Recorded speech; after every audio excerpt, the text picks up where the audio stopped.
ជាកិច្ចចាប់ផ្ដើមនេះសូមរំលឹកដល់ញាតិញោមពុទ្ធបរិស័ទគ្រប់រូបក្នុងភាពយើង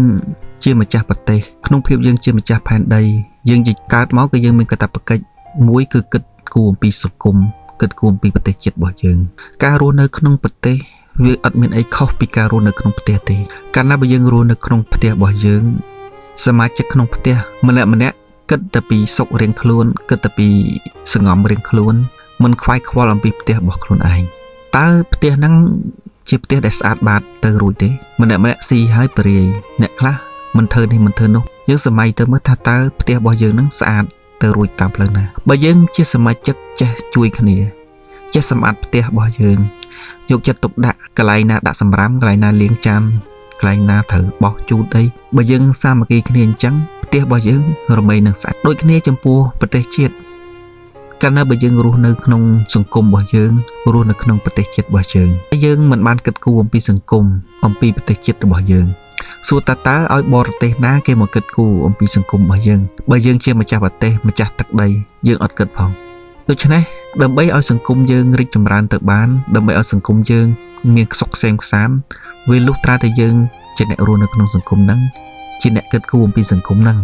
ជាអ្នកក្រោកឈរជួយសង្គមហ្នឹងខ្វាយខ្វល់ពីសង្គមទើបយើងកសាងទើបយើងចូលរួមក្នុងចំណែកនៃការកសាងសង្គមដើម្បីរកនៅអមតៈសន្តិភាពនៅក្នុងចិត្តក្នុងជីវិតរបស់យើងបានដូនតារបស់យើងលះបង់ឈាបស្រស់សាច់ស្រស់ដើម្បីទុកប្រទេស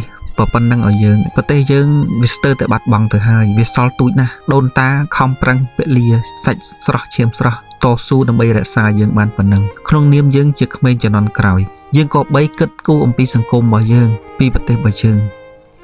អញ្ចឹងក្នុងសង្គមមួយដែលពលរដ្ឋទាំងអស់ជាពលរដ្ឋដែលមិនខ្វាយខ្វល់ពីសង្គមមិនគិតគូរពីសង្គមគិតតែពីប្រយោជន៍ផ្ទាល់ខ្លួនសង្គមនោះចុងក្រោយនឹងរលាយទៅភាពអាត្មានិយមនេះឯងអាត្មាលើកឧទាហរណ៍ដូចមនុស្សជឿនៅក្នុងទូកអញ្ចឹងនៅពេលដែលទូកមិនដែលទៅដល់មហាសមុទ្រនៅពេលដែលទូកលិចមនុស្សម្នាក់មិនព្រមស្ដារទឹកមិនព្រម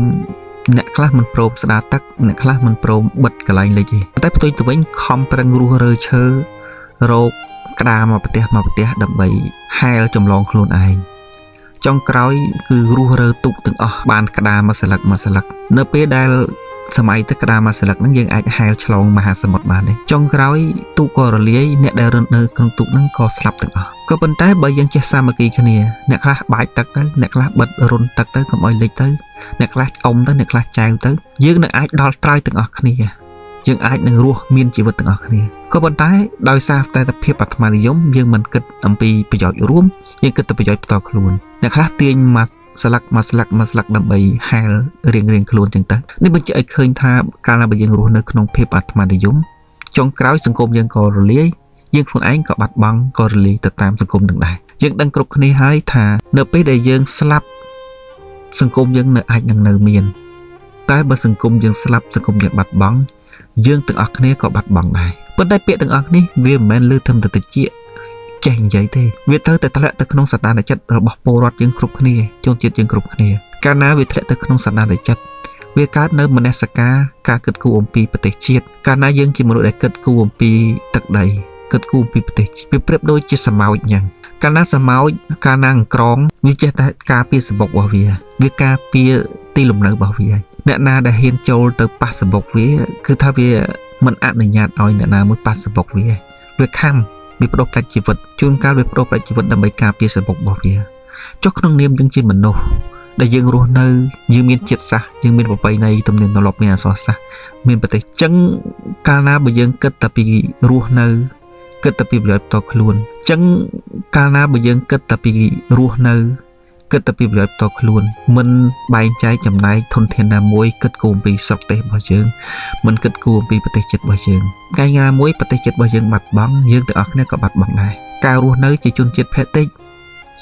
ជាការរស់នៅក្នុងជនជាតិភេតិចរស់នៅលើដីកំណើតរបស់ខ្លួនឯងរស់នៅលើទឹកដីខ្លួនឯងខ្លាយទៅជាជនជាតិភេតិចគេជិះជាន់គេគៀបសង្កត់គេធ្វើបាបតើវាស្រួលទេយើងក៏លេចទៅមើលនៅក្នុងកម្ពុជាក្រោមអញ្ចឹងតើវាមានសេចក្តីសុខទេថ្ងៃណាមួយបើយើងមិនគិតគូរពីសុខទេរបស់យើងពីសង្គមរបស់យើងក៏អាចខ្លាយទៅជាមនុស្សដែលដូចគេដូចឯងចឹងដែរអញ្ចឹងយើងទាំងអស់គ្នា ត្រូវមានកាតព្វកិច្ចក្នុងការចូលរួមត្រូវការគិតគូរពីទឹកដីរបស់យើងពីព្រោះប្រទេសជាតិវាចាំបាច់ណាស់សម្រាប់យើងជាក្មេងជំនាន់ក្រោយក្នុងការតស៊ូក្នុងការគិតគូរអំពីប្រទេសជាតិសម្រាប់សង្គមរបស់យើងទៅថ្ងៃអនាគត